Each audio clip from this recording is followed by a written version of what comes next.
a great pleasure to be for me here today and to moderate this first panel on European Union investments in Bangladesh.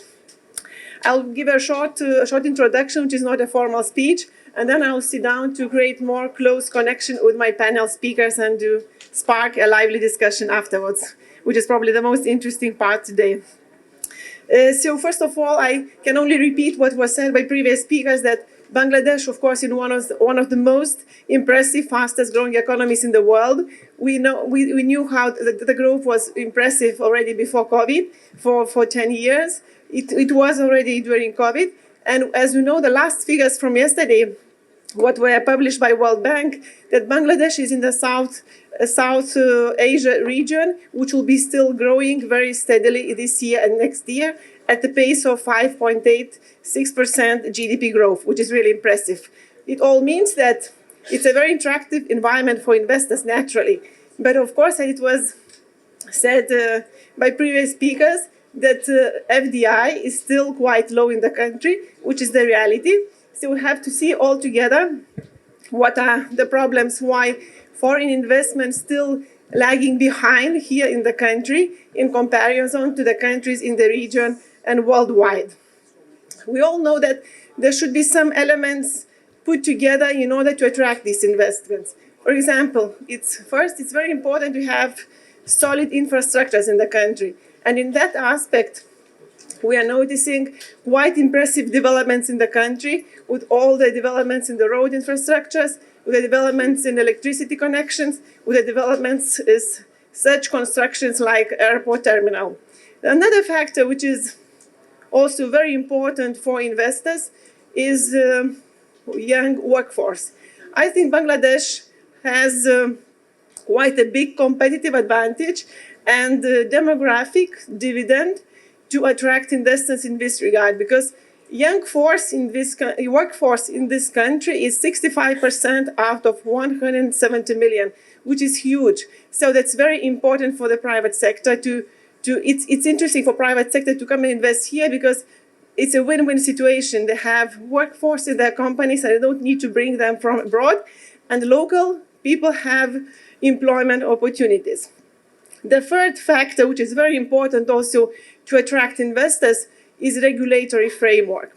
I think it's probably one of the most key factors, and this is also the core of the panel today, to discuss with our four panelists, whom I'll introduce very shortly, what are the major obstacles, impediments for them to come to Bangladesh, because as we know, this FDI is a bit lower, and what are actually opportunities, how we could improve that regulatory framework altogether to make these foreign investments higher in the country. Overall, when we look at this FDI picture, as it was already said by Ambassador and other speakers, that EU is a top investor in the country. So it's not that bad, but of course there is lots of potential to go further. And last but not least, to say that there is an interest and appetite from European Union private sector to come here.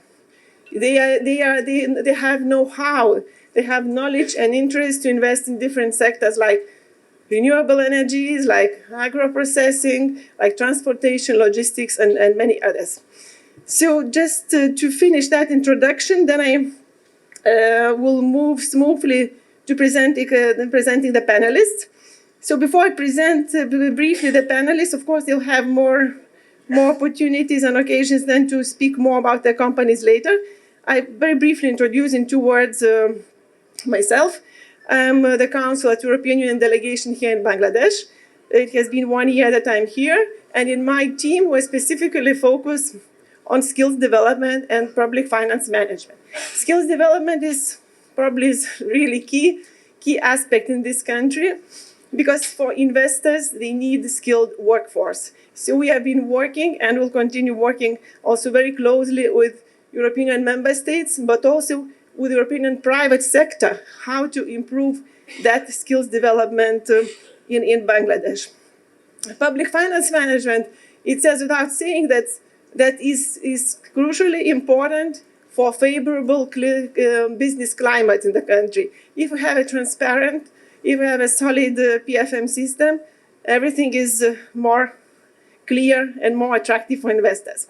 And specifically in PFM area, in the European Union, we work very closely with tax office, with National Board of Revenues, and we work in the digitalization of tax system for individuals, but also for corporates.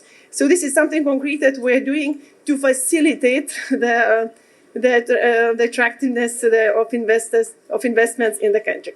So now it's the most important part. I would like to present our esteemed panelists of this session. They all come from very different sectors. That I think it's a very good combination of panel of the speakers. Some of them from energy sector, some of them aviation, garments, construction. Some of them have been in the country already for a while, for a few decades almost. Some of them are only entering the market. So it will be very interesting to hear from you your perception, your thoughts about doing business here and about how we could improve that business environment here. So first of all, I would like to present Mrs. Nuria Lopez, Managing Director of Zalo Knitting. The company is established in 2007 and is a very prominent manufacturer of high-quality apparel in Bangladesh. Probably she will tell you later that they are planning to go even to many other businesses apart from garments. So that we'll hear from her later. Thank you for coming. The next panel speaker is Mr. Morad Burfala. He's country representative for Airbus. I think Airbus is probably one of the best known brands in the world, and there is no need special introduction to it. It's a European multinational aerospace corporation. Then I would like to present a third speaker, Mr. Iqbal Chaudhuri. He's a managing director of Lafarge Holcim. And Lafarge Holcim is a pioneering cement producer in Bangladesh, operating already nearly 2 decades, if I'm not wrong. And it represents one of the largest foreign direct investments in the country here. And of course, he'll tell you later, he used state-of-art, environmentally friendly technologies in his companies. And the last but not least is Mr. Masi Niazi. He's a managing director of Petromax LPG. Petromax is a new entrant in Bangladesh market, in LPG market. The company is present in numerous other countries, and they provide clean and safe energy options for these markets. So these are 4 panelists today. If you don't mind, I'll sit now on the chair to create more connection with the panelists and to make a lively debate that you hopefully will enjoy. Thank you.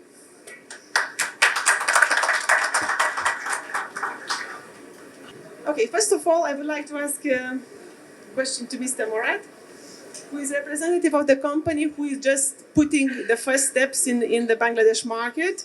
We're delighted to see that there is progress in building cooperation, building Airbus business in Bangladesh. And we know that you have been trying to enter the market since some time, since a few years already. Could you tell us about the challenges you encountered while attempting to enter the Bangladesh market, and what were the key obstacles you have still to overcome? The floor is yours. Sure. Thank you, Yorate.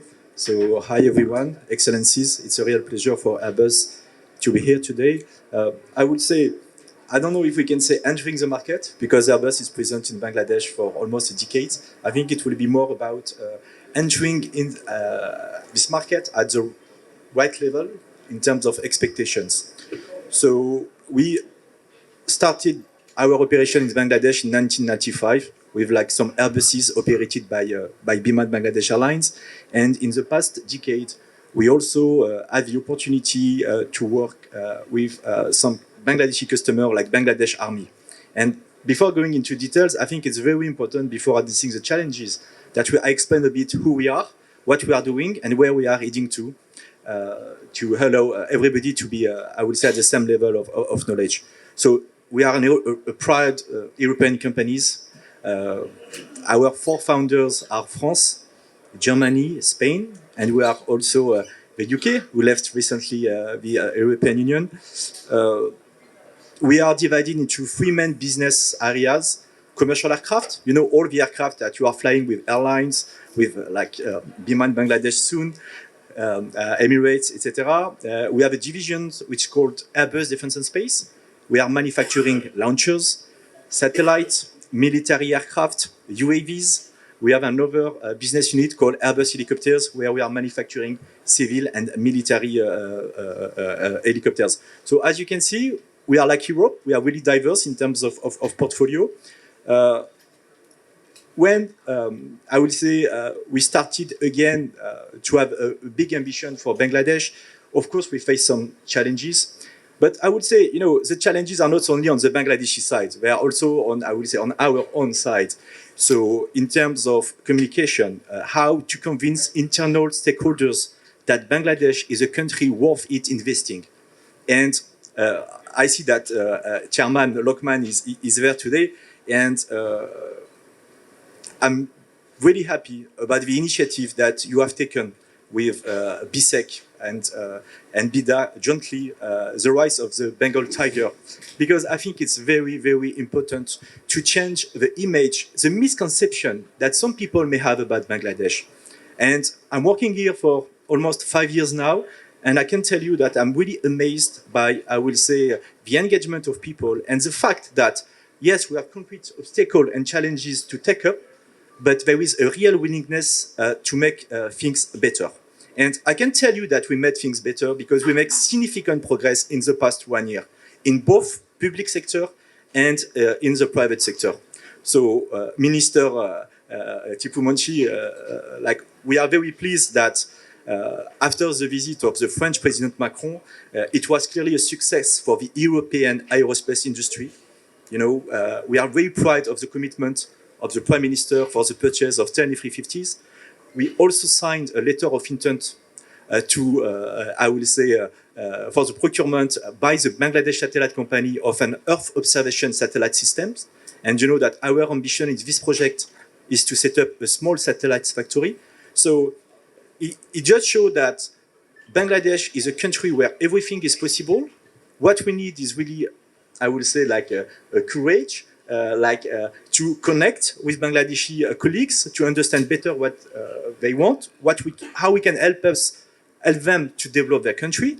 And I think it's something that we are doing on a positive way, and we are really excited to continue, I will say, working closer and closer with our Bangladeshi friends. Thank you very much, Mr. Morat. But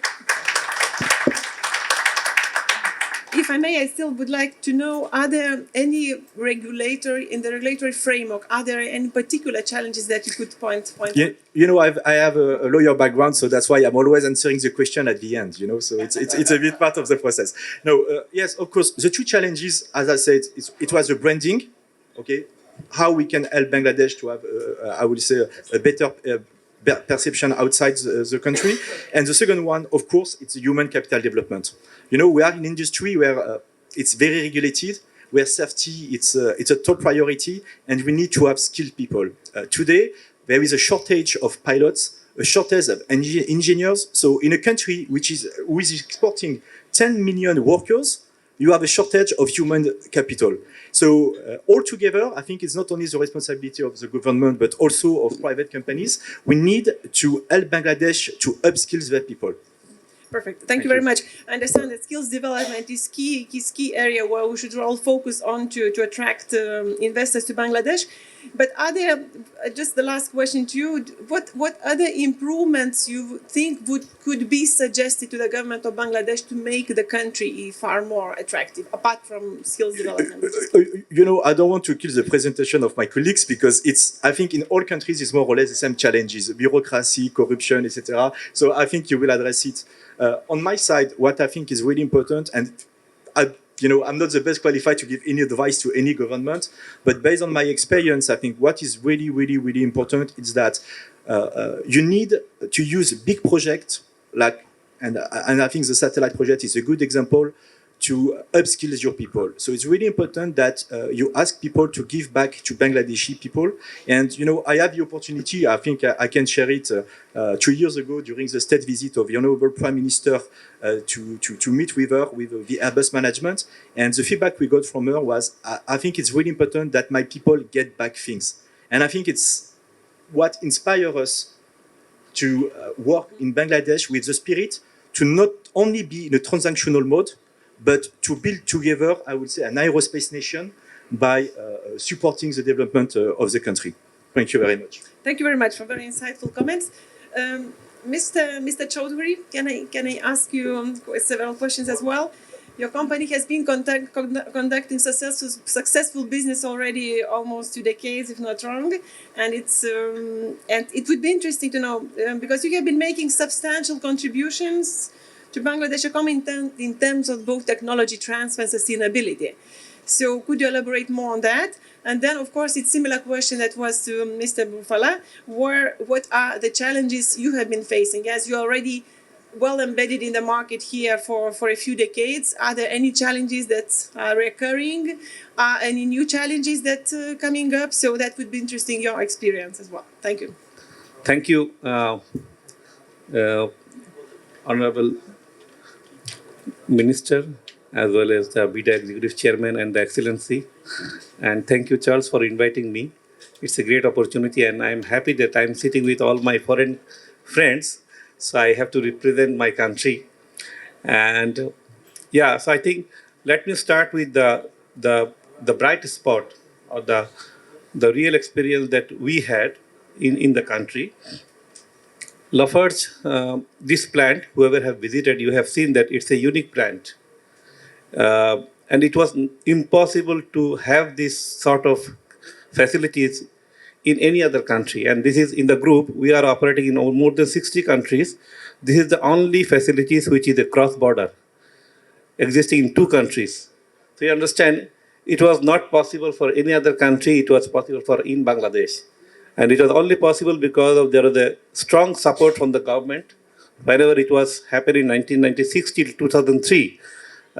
So I have heard lots of support was given by the government.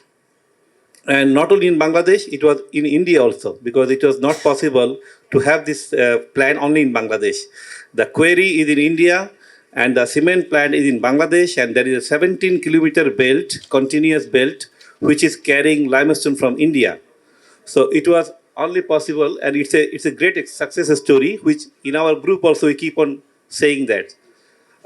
Another big milestone which was possible in Bangladesh, that Lafarge was I think the first greenfield IPO in Bangladesh. So some of you might be knowing that the project was not being established, but the fund was raised in Bangladesh. So that is also another big milestone for Bangladesh. The recent experience that I'm getting is, especially when I'm actually promoting the GeoCycle, which is a professional waste management facility that we are offering to the country. It is absolutely new. The concept is new. But when I'm reaching to my colleagues in the industry, and the amount of encouragement and the support I'm getting is unbelievable. So some of our our government institutions have become our brand ambassador. Ministry of Environment is referring the GeoCycle of Lafarge to all the government institutions to give their waste to Lafarge. So you understand, it's very unique. You are right that Lafarge is the biggest foreign investment in the construction sector from Europe. We invested almost 500 million US dollar, and we are also investing every year almost 10 million US dollar in our capacity. Now I will give you my perspective when I'm actually fighting for investment in my group. So in my group, every year they have an allocation of 1.5 billion US dollar. And all of our country, 60 countries have to fight. It's like when you're approaching any private investor, the way you present for investment, I have to do for that. The biggest challenge comes for me that yes, they also know that it's a promising country. There is a bright opportunity for the country, mainly because all of our products are import substitutes. It's a good for the country because we save foreign currency. Like as when I manufacture clinker, I reduce that much of clinker import from the abroad. So I save foreign currency. When I produce aggregates, I reduce that much of foreign currency for commercial import. Similarly, So the challenge that I'm facing in the group basically on the sustainability of the policy. So any investor will look for a sustainable long-term policy because that is the backbone for making any business case. Most of you are the businessmen, you also know that we also do lots of activity in terms of the preparing the P&L and balance sheet and to show that bright picture of the investment. So when the group allows some investment and we fail to execute on time, that has become a bottleneck for my future investment. Because I give some promise to the group and I get the investment, but the execution is becoming challenge. So any investment which is supposed to be completed in 6 months' time or 1 year time, if it gets delayed by 3 years, the next investment is very, very tough. So one of the key areas I feel that execution and the ground level for any investment needs to be addressed. Sustainability of the policy. So we see that our tax law or our VAT law, it keeps on changing every year. So we all wait in June to get the budget, and accordingly we have to change lots of financials. This is also another big challenge for me, for any foreign investor, because there has to be consistency so that actually we give a comfort to our group. Business like us, energy security is a big concern, especially currently. So while we are working as a company, but we cannot do a stand alone. So I think one of the key area and key concern, which is not only for me, across the industry, whoever is going to invest in any manufacturing especially, they need to see that energy, sustainable energy and cost effective. So if the cost recently last 1 year, the cost of gas have increased by almost 150%, which has have a huge impact on the manufacturing. So these are a few challenges I see when I face in my preach to my group, and I'm just sharing for my honorable regulators. So if we can actually work together in a close group, I can give more insights on how we can actually progress. Similarly, I feel that whoever is working in Bangladesh as a foreign FDI, we all have to play an active role as a brand ambassador. The biggest, and I feel like when I talk in the group in any other country about the bright spot and the positive of the country, they accept easily. But whenever it's only going from outside, it's a very hard. So I have seen when I go to group, I see that lots of positive about Bangladesh because my predecessor had gone back and he was only speaking about positive. So when they talk about Bangladesh and they talk about the growth, they talk about, yes, their challenges will be there. Emerging country, there will be challenges. But the bigger opportunity is lying in this country. So I think the last note is how we get how as an organization or as a country, all my regulators, how we give the fair treatment to our existing FDI. That's very, very important. If existing FDI, existing business can work as a brand ambassador for the country, you will see lots of FDIs coming. So give us the great experience. Thank you. Thanks a lot, Mr. Chaudhary, for these positive remarks. Me too, always when I talk about Bangladesh, I talk only positive things because there are so many here. Mr. Masih Niazi, Managing Director of, Nuri, it will be later. Managing Director of Petromax LPG here. Your company operates in the sector which brings significant attention not only in Bangladesh but on a global scale because it addresses critical issues like climate change and reduction of CO2 emissions. This sector is of course, it's a priority for the European Union. Everybody knows that already. And Bangladesh has really huge potential for cleaner energy solutions. And there is inevitably high interest from EU companies to come here to invest in this sector because they have lots of know-how and expertise in the sector. From your perspective, Mr. Niazi, is Bangladesh ready for climate and environmental friendly European investments here? And what is your experience in doing business so far in the country? Thank you. Thank you, Jurat. Let me first start by the second part of your question. What is our experience in Bangladesh so far? Because we just entered in the country. To explain who we are part of a Dutch family holding based in Amsterdam. Okay, we are the leader of LPG in the world. We are present in 25 countries. We are in Europe working hardly to build the next generation of molecule coming from, I will say, green field to sustain our business. In Bangladesh, our project was to enter because we see a lot of development in the LPG sector for the future, linked to the growth of the economy in the country. Our project is to make several investments and build a top 3 position in this sector. That we enter and we celebrate just a few weeks ago the first anniversary of our acquisition of the company who was built by previous Bangladeshi shareholder, Petromax. I lost my thinking. That means, yes, we just entered by this acquisition.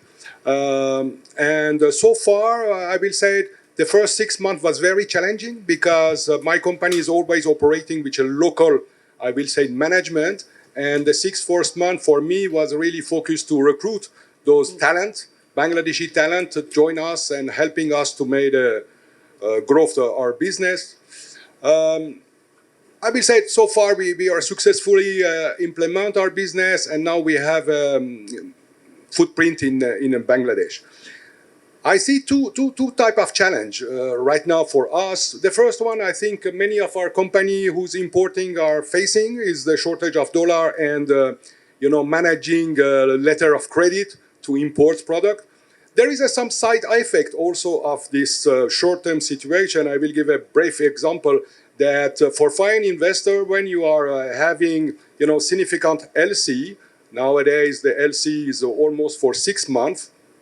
Bank of Bangladesh consider the LC as a short-term debt. And as foreign company, I have to match or be compliant with equity debt ratio. Right now, foreign investors have to bring more equity in the country than, I will say, the normal situation of the economy. That is the first aspect. The second aspect also of this LC situation, I will say, for regulatory sector like LPG, right now, the devaluation of Dhaka is not considered in the price. And we cannot pass it. That means creating a significant loss for the company right now. The second point is really the support of BIDA. I think BIDA is helping us a lot to sustain and to be integrated in Bangladesh. And I think this role should be reinforced, helping us for many small hassle that is creating a lot of effort and take a lot of time for the management. I back always to the example of license and authorization, who for foreign company is really obstacle course. For the first part of your question, I think Bangladesh started the move from solid energy, coal and wood, to liquid energy before shifting to renewable energy. The depleting of natural gas reserve will push the country to move faster and accelerate the transition. Rupur nuclear power plant is a very good example of this move, as nuclear is a CO2-free energy. But to continue this journey, a very significant level of investment will be required. And today, energy prices are controlled and subsidized by the government. Energy consumption is increasing rapidly, driven by rapid economic growth. Without a clear policy and transparent mechanism, there could not be any return on investment for private investors who are seeking to invest in a climate-friendly and environmental sustainable business in Bangladesh. Thank you very much. Thanks a lot for identified challenges and also positive elements that attracted you to come to Bangladesh. Would you have any idea, any suggestion what one thing could be improved to make Bangladesh even more attractive for new investors? You know, Bangladesh's recent economy development journey has so far been a successful one. Bangladesh has proven to be an attractive investment location, which is 180 million population and consistent economic growth for a decade, leading to strong and growing domestic demand. Poverty has rapidly reduced from over 40%, I think in 91, to around 40%. Right now, the country is facing some, I will say, short-term challenge, the shortage of dollar, high inflation, Dhaka devaluation. But in structural way, I want to mention three challenges that investors should be aware of it. The first one is Bangladesh faces significant infrastructure challenge. There is a many improvement, like the metro in Dhaka, like the new airport who will be inaugurated by the Prime Minister in October. But I think that underdevelopment of transportation and power supply system should be improved. The circumstance may pose some difficulty for enterprises seeking to conduct operation within the country. That means a lot of road improvement is required, particularly those necessitating dependable power and transportation system. The second aspect is the regulatory landscape in Bangladesh is challenging for enterprises due to the sluggish and unwieldy nature of the bureaucratic system. There is also improvement in this area, but confident investors will face obstacles in securing license permit due to the persistent, unexpected behavior on the local, I will say, level.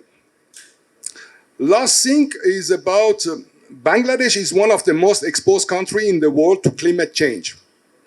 The country is highly vulnerable to natural disaster, and such as flood or cyclone, which can disrupt economic activity and cause significant damage to infrastructure and crops. Those 3 points, I think it should be considered by any new investor in Bangladesh. Thank you very much. Thank you very much for very clear replies. And now we turn to the last panelist of this panel, Mrs. Nuria Lopez. Being the last, I think is an advantage because I think you'll have more time than others, and it will be your last word probably. So thanks a lot. Your company and you have been having really a lot of experience already in the country since 2007. I'm sure you had ups and downs and many other issues to sort out here. And of course, we also want to acknowledge your very active role in branding Bangladesh in Europe and also in driving forward the European Union Bangladesh Business Climate Dialogue, which will happen probably soon again. We have heard from other speakers some challenges, and we've heard lots of positive things. But still, the key question is why FDI is still so low in Bangladesh? What do you think? Okay, I do believe that, as you can hear from everybody, the investors that are in Bangladesh, the foreign investors that are in Bangladesh, are always reinvesting. So this is like a contradiction, right? A bit closer, micro. Nuria, if you could keep closer the micro. Okay. If the investors that are here are reinvesting, the foreign investors, why the new ones don't come? Basically, this one probably is because of the branding. The image, as my colleague says, and also Iqbal says, the image of Bangladesh outside, it is not what it's really what we can see here. I mean, I've been an investor in Bangladesh for more than 3 decades. I came to as a customer 30 years ago. Then my first factory, I made it in 1997. The second one, I make it in 2007. And even now, I am working in investing in a new project in the agro sector, which means I trust Bangladesh. And that's one of the reasons why that's one of the reasons why I always brand and I always work with the Bangladeshi embassies in Spain and with everybody that asks me to brand the country. It doesn't mean that it is easy. The country has a strong potential in a lot of sectors that are still virgin. We are Europeans, we have a lot of reputation in Bangladesh. I mean, they really choose us among other products and other communities. So we really have a strong potential. but we also have challenges. And those challenges, for me, are coming with the establishment. We need to work close to VIDA, probably, to explain exactly how difficult sometimes, because we have to have a lot of patience. And, when somebody comes to invest, we need to grab it quickly, give everything, give solutions fast, and let's then start working. Because then, when they talk to their partners abroad, they will say how easy it is to make business in Bangladesh.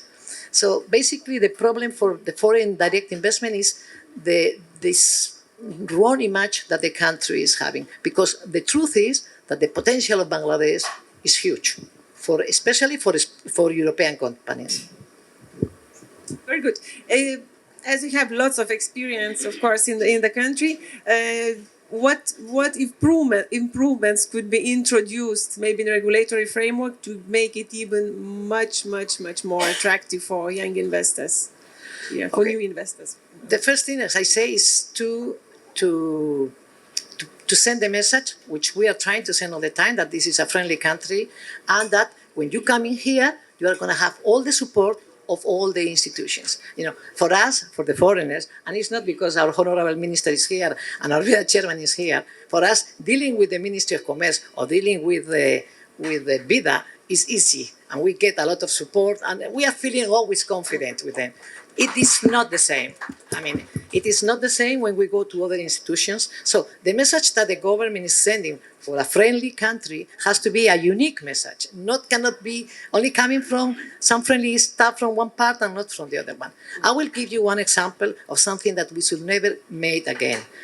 Last year, the Central Bank of Bangladesh issued a circular asking to change the funds we have in dollar accounts, in the retention dollar accounts, to Dhaka, to Dhakas. I'm a foreign investor. I love Bangladesh. I am 50% Bangladeshi myself, but I want to have my funds in dollars. No, when I have this, when I listen to that, it's the only time in 30 years I question myself if my capital, my investment is safe in Bangladesh.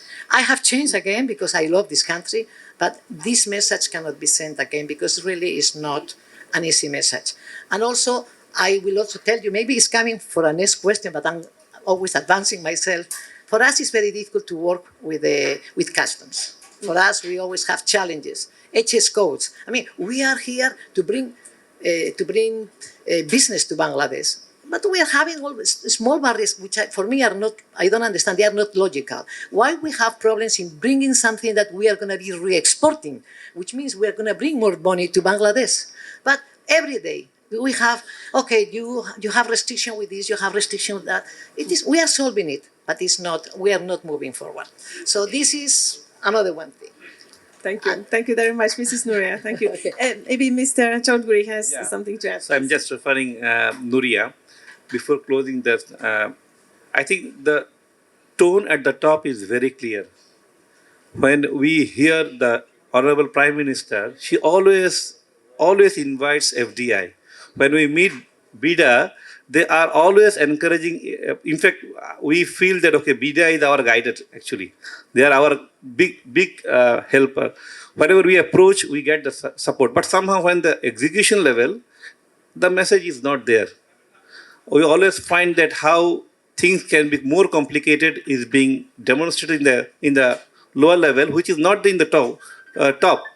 How we cascade this message to the top at the executive level is very, very important, because it's very easy to approach anyone in the country. And let me tell you, I have heard in our foreign colleagues that what is possible in Bangladesh, reaching a minister, reaching an executive chairman, it's unbelievable. It's a very, very possible. So they also give time, but somehow execution is a challenge. So I would highlight that's one of the biggest challenge. Thank you. Thank you. Thank you very much, Mr. Chaudhuri. Thank you to all the four panelists. Give me 1 second only. Something for me important, and for all the European investors. We are now working to complete the formation of the Eurochamber. And that institution is going to be a strong tool for us to be able to to propose and to give our opinion on what is the problems and the barriers we are having in the country. At the same time, it's a strong tool as well to be promoting Bangladesh abroad, because we will be part of the European business organizations, which is it's really something important for Bangladesh. We have to achieve it as well. Thank you very much. Indeed, our chamber, I think, is a very key thing that has to happen very soon and see the sunlight. Thank you very much for all the 4 panelists for this very interesting debate. Hopefully it was interesting for the public. Unfortunately, we cannot take any questions because we have to hurry up to another panel. It was really good to see your insightful thoughts, your sharing your experiences. Thanks for your openness as well. And we all hope that there will be more investments in Bangladesh, especially from European Union in the very near future. Thanks a lot for everyone. Thank you.